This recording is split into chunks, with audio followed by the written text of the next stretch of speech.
दोस्तों, मैं दिल्ली से आया हूं आप लोगों के सामने झोली फैला के इस देश को बचाने की भीख मांगने के लिए। अभी थोड़े दिन पहले इन्होंने मुझे जेल से छोड़ा है। मोदी जी ने मुझे गिरफ्तार कर लिया था थोड़े दिन पहले एक झूठे केस में। जेल से सीधा यहीं आ रहा हूं, अपने लिए वोट मांगने नहीं आ रहा, देश को बचाने की भीख मांगने के लिए आ रहा हूं। सुप्रीम कोर्ट का धन्यवाद करना चाहता हूं। मुझे उम्मीद नहीं थी मैं इतनी जल्दी छूट जाऊंगा। सुप्रीम कोर्ट ने, यह करिश्मा था, चमत्कार था, ऊपर वाले का चमत्कार था। जो लोग ऊपर वाले पे यकीन रखते हैं, भगवान को मानते हैं, मैं तो मानता हूं, ये भगवान के किसी चमत्कार से कम नहीं था कि अचानक एक दिन सुप्रीम कोर्ट ने कहा केजरीवाल को 21 दिन की मोहलत दे रहे हैं, जाओ और जाके चुनाव प्रचार करो। मैं दिल्ली में एक दिन रोड शो कर रहा था, निकलने के बाद तो एक महिला कहती है, सर आपको भगवान ने भेजा है 21 दिन के अंदर बीजेपी की ऐसी तैसी करने के लिए। तो मैंने भी ठान ली है, ये 21 दिन मैं सोऊंगा नहीं, 24 घंटे, एक एक पल, एक एक सेकंड पूरे देश में घूम घूम के देश को बचाने का काम करूंगा और इनको निकालने का प्रयास करूंगा, लोगों को जगाने का काम करूंगा। इन्होंने मेरे को जेल भेज दिया। मैं मन में सोच रहा था मेरा कसूर क्या है, मेरे को क्यों जेल भेजा। मैं छोटा सा आदमी हूं, मेरी छोटी सी पार्टी है, 2 राज्यों में हमारी सरकार है, दिल्ली में, पंजाब में। ये तो बहुत ताकतवर लोग हैं, इनके पास तो इतनी सत्ता है, इतना पैसा है, फिर मेरे को जेल क्यों भेजा। मेरे को जेल इसलिए भेजा क्योंकि दिल्ली के अंदर मैंने गरीबों के बच्चों की शिक्षा का इंतजाम किया। मेरे को जेल इसलिए भेजा क्योंकि दिल्ली के अंदर मैंने गरीबों के सरकारी स्कूलों को शानदार बना दिया। मोदी जी उसको रोकना चाहते हैं। मोदी जी नहीं चाहते कि गरीबों के बच्चों को अच्छी शिक्षा मिले। मैं कहना चाहता हूं मोदी जी, मैंने दिल्ली में 500 स्कूल बनाए, आप 5000 स्कूल बनाओ, 50,000 स्कूल बनाओ देश में, तब आपका बड़प्पन है। केजरीवाल ने 500 स्कूल बनाए, आप उसको जेल में डाल के स्कूल बंद करा दो। ये तो छोटी सोच है, ये तो छोटी मानसिकता है। मेरे को जेल में क्यों भेजा? मेरे को जेल में इसलिए भेजा, मैंने दिल्ली के अंदर शानदार सरकारी अस्पताल बना दिए, शानदार मोहल्ला क्लिनिक बना दिए, सबका इलाज मुफ्त कर दिया। दिल्ली में 2.5 करोड़ लोग रहते हैं, अमीर हो चाहे गरीब हो, सबको शानदार इलाज मिलता है, सारी दवाइयां फ्री, सारे टेस्ट फ्री। मोदी जी इसको रोकना चाहते हैं। मोदी जी नहीं चाहते कि गरीबों को अच्छा इलाज मिले। आपका बड़प्पन तो है, मैंने 500 मोहल्ला क्लिनिक खोले, आप 5 लाख हर गांव में मोहल्ला क्लिनिक खोलो ना, तब आपका बड़प्पन है। केजरीवाल ने 500 मोहल्ला क्लिनिक खोले, केजरीवाल को पकड़ के जेल में डालो, मोहल्ला क्लिनिक बंद कर दो। ये तो छोटी सोच है। और विडंबना देखो, मैंने दिल्ली में सब लोगों की दवाइयां फ्री कर दी, छोटी बीमारी हो चाहे बड़ी बीमारी हो, सबको फ्री दवाइयां, सारी फ्री दवाइयां मिलती है। लेकिन जब मैं जेल गया, 15 दिन तक इन्होंने जेल के अंदर मेरी दवाइयां बंद कर दी। मैं शुगर का मरीज हूं 20 साल से, बहुत हाई शुगर रहती है मेरे को। इंसुलिन का इंजेक्शन लगता है रोज, 4 बार इंजेक्शन लगता है रोज मेरे को। 52 यूनिट इंसुलिन लेता हूं मैं। जब मैं जेल गया, 15 दिन तक इन्होंने मेरे को इंसुलिन का इंजेक्शन नहीं दिया। मैं कहता रहा, मेरी 300 शुगर, 350 शुगर हो गई। अगर कई दिन तक लगातार ज्यादा शुगर रहे तो किडनी खराब हो जाती है, लिवर खराब हो जाता है।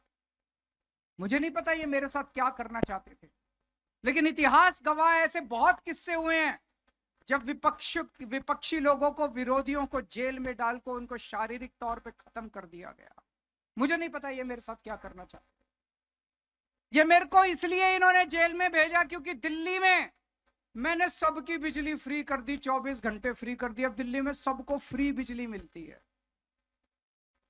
मोदी जी आप तो इतने बड़े नेता हैं, इतने ताकतवर नेता हैं। मैंने दिल्ली में और पंजाब में फ्री बिजली करी, आप पूरे देश में फ्री बिजली करो ना, तब तो आपका बड़प्पन है। आप केजरीवाल को जेल में डाल के दिल्ली की बिजली फ्री रोकना चाहते हो, ये तो कोई बड़प्पन नहीं है दोस्त, ये तो छोटी मानसिकता है। ये तो इस वक्त देश के अंदर जो हालात हैं बहुत खतरनाक हैं। रशिया का राष्ट्रपति पुतिन है, आप जानते होंगे। पुतिन ने जितने विपक्षी नेता थे या तो सबको जेल में डाल दिया या उनको मरवा दिया और फिर चुनाव करवाए। पुतिन को 87% वोट मिले। बांग्लादेश के अंदर अभी थोड़े दिन पहले चुनाव हुए, सारे विपक्षी नेताओं को जेल में डाल दिया और चुनाव करके शेख हसीना जीत गई। पाकिस्तान के अंदर अभी चुनाव हुए, इमरान खान जो वहां के सबसे बड़े नेता, उनको जेल में डाल दिया, उनकी पार्टी को तहस नहस कर दिया, उनका सिंबल छीन लिया और फिर चुनाव कराए और जीत गए। मोदी जी अब पाकिस्तान और बांग्लादेश से सीख के यही काम अब देश के अंदर, भारत के अंदर करना चाहते हैं। एक टाइम ऐसा था जब पाकिस्तान और बांग्लादेश हमसे सीखा करते थे, आज मोदी जी बांग्लादेश और पाकिस्तान से सीख रहे हैं। उन्होंने मेरे को गिरफ्तार कर लिया और अब कह रहे हैं दिल्ली में जीत जाऊंगा, फिर भी नहीं जीतने देंगे। मेरे को जेल में रख लेते तब भी हार जाते मोदी जी। इन्होंने मेरे को गिरफ्तार कर लिया, मनीष सिसोदिया को गिरफ्तार कर लिया, सत्येंद्र जैन को गिरफ्तार कर लिया, कांग्रेस पार्टी के बैंक अकाउंट फ्रीज कर दिए। कांग्रेस पार्टी जो दूसरे नंबर की पार्टी है, उनके बैंक अकाउंट फ्रीज कर दिए और कहते हैं मैं चुनाव लड़ूंगा। अब आम आदमी पार्टी के बैंक अकाउंट फ्रीज करना चाहते हैं। शिवसेना को चोरी कर लिया, जो अभी संजय सिंह ने कहा, शिवसेना के 2 टुकड़े कर दिए, एनसीपी के 2 टुकड़े कर दिए, ममता दीदी के कितने मंत्रियों को गिरफ्तार कर लिया, स्टालिन के कितने मंत्रियों को गिरफ्तार। ऐसे चुनाव लड़ोगे और जीतोगे? ये तो कायर आदमी करता है, कायर है मोदी जी। अरे बहादुर हो तो आंख में आंख मिला के चुनाव लड़ो ना, सीधे सीना चौड़ा करके चुनाव लड़के दिखाओ। ये तो कायरों की निशानी है। इस तरह तो देश के जनतंत्र को खत्म कर रहे हैं, बाबा साहब अंबेडकर के संविधान को खत्म कर रहे हैं दोस्त। एक और चीज मैं बताना चाहता हूं, 2014 में जब मोदी जी आए थे, उन्होंने एक रूल बनाया था।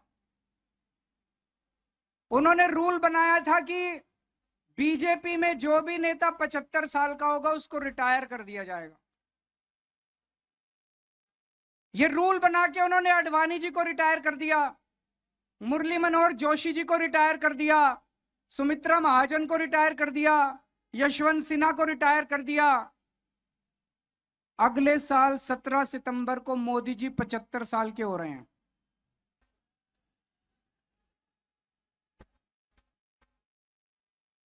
तो जाहिर तौर पे मोदी जी भी रिटायर होंगे।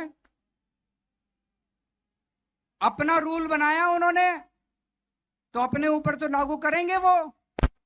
जब मैंने बोला थोड़े दिन पहले, पता नहीं आपने देखा कि नहीं देखा, मैंने थोड़े दिन पहले बोला कि अगली साल मोदी जी रिटायर होंगे और अमित शाह को प्रधानमंत्री बनाएंगे, तो सारे बीजेपी के नेता चढ़ गए, नहीं नहीं मोदी जी रिटायर नहीं होंगे, नहीं नहीं मोदी जी रिटायर नहीं होंगे। मोदी जी ने नहीं बोला कि मैं रिटायर नहीं होऊंगा, मोदी जी रिटायर होंगे और अमित शाह को बनाएंगे प्रधानमंत्री। तो इस साल जो वो वोट मांग रहे हैं मोदी जी, वो अपने लिए वोट नहीं मांग रहे, वो अमित शाह को प्रधानमंत्री बनाने के लिए वोट मांग रहे हैं। तो आपके घर के आसपास जितने बीजेपी वाले रहते हैं, जितने बीजेपी के समर्थक रहते हैं, सबको बोल देना सोच के जाना जब वोट डालने जाओ। मोदी के लिए वोट नहीं पड़ रहा, अमित शाह का। आंख बंद करके जितने बीजेपी वाले हैं, जब बटन दबाओ आंख बंद कर लेना, अमित शाह की तस्वीर लेके आना कि अमित शाह को बनाना है क्या प्रधानमंत्री। तो अमित शाह के लिए वोट मांग रहे हैं। और इस सिलसिले में जितने रुकावटें थी, देवेंद्र फडणवीस को पैदल कर दिया इन्होंने, शिवराज सिंह चौहान की राजनीति खत्म कर दी, रमन सिंह की राजनीति खत्म कर दी, वसुंधरा, जितने नेता थे सबको खत्म कर दिया। एक ही नेता बचा है, योगी आदित्यनाथ। 2 महीने के अंदर उसको हटाने जा रहे हैं। योगी आदित्यनाथ अब उत्तर प्रदेश के सीएम नहीं रहेंगे। जब मैंने ऐसा बोला, एक भी नेता योगी जी के समर्थन में नहीं आया, बीजेपी के किसी ने नहीं कहा कि नहीं हटा रहे। इसका मतलब हटा रहे हैं, इसका मतलब हटा रहे हैं, साबित हो गया कि हटा रहे हैं। कल मैंने देखा योगी जी मेरे को गालियां दे रहे थे, मैं उनको कहना चाहता हूं, मैं तो आप ही के लिए बोल रहा हूं, मेरे को गाली देने से क्या होगा, अपने वालों को सलट लो, अपनी बीजेपी को सलट लो। दोस्तों, एक एक करके ये सारे नेताओं को खत्म कर रहे हैं। और मैं आपको चेतावनी देना चाहता हूं कि अगर इस चुनाव में 4 जून को बीजेपी जीत गई, वैसे तो जीत नहीं रही है, अगर जीत गई तो मैं आपको बता रहा हूं कि सुप्रिया सुले भी जेल में होगी, शरद पवार भी जेल में होंगे, उद्धव ठाकरे भी जेल में होंगे और आदित्य ठाकरे भी जेल में। यस, मैं आज तक मैंने जितनी पॉलिटिकल भविष्यवाणी की है सर, तो हमें मेहनत करनी पड़ेगी। थोड़े दिन रह गए, किसी भी हालत में हमें बीजेपी को जीतने नहीं देना है।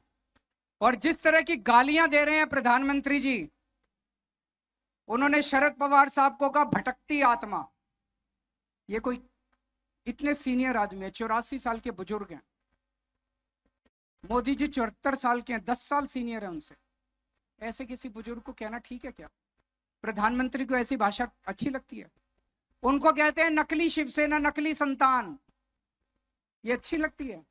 ये तो पूरे महाराष्ट्र के मराठी मानुस की बेइज्जती का सवाल है। इस बार जब जाओ तो बटन दबा के उनको इस गाली का जवाब देना, जब वोट डालने के लिए जाओ आप। यहां के कैंडिडेट हैं बाले मामा, उनको रिकॉर्ड जीत आप लोगों को दिलवानी है। ज्यादा से ज्यादा वोट देके बटन दबा के आप उनको वोट देना, रिकॉर्ड मार्जिन से उनको जिताना। लेकिन मैं आज महाराष्ट्र में उनके लिए तो वोट मांग ही रहा हूं। मैं महाराष्ट्र में आज आया हूं पूरे इंडिया गठबंधन के लिए वोट मांगने के लिए। एनसीपी का चुनाव चिन्ह ये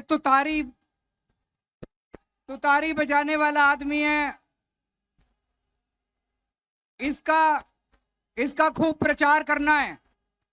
मैंने सोशल मीडिया पे एक आदमी को देखा था, मैं बहुत चिंतित हो गया उसको देख के। वो आदमी कह रहा था, जब वो वोट देके बाहर निकला, उससे किसी मीडिया वाले ने पूछा किसको वोट दिया, बोला शरद पवार को। बोलो क्या निशान? बोला घड़ी। ये कंफ्यूजन है कुछ लोगों के अंदर।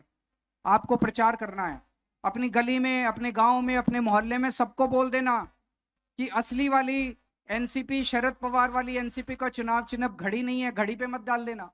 असली वाली एनसीपी का चुनाव चिन्ह क्या है? तुतारी वाला आदमी। तुतारी वाले आदमी को वोट डालना है और ज्यादा से ज्यादा वोट देके मामा को जिताना है। मैं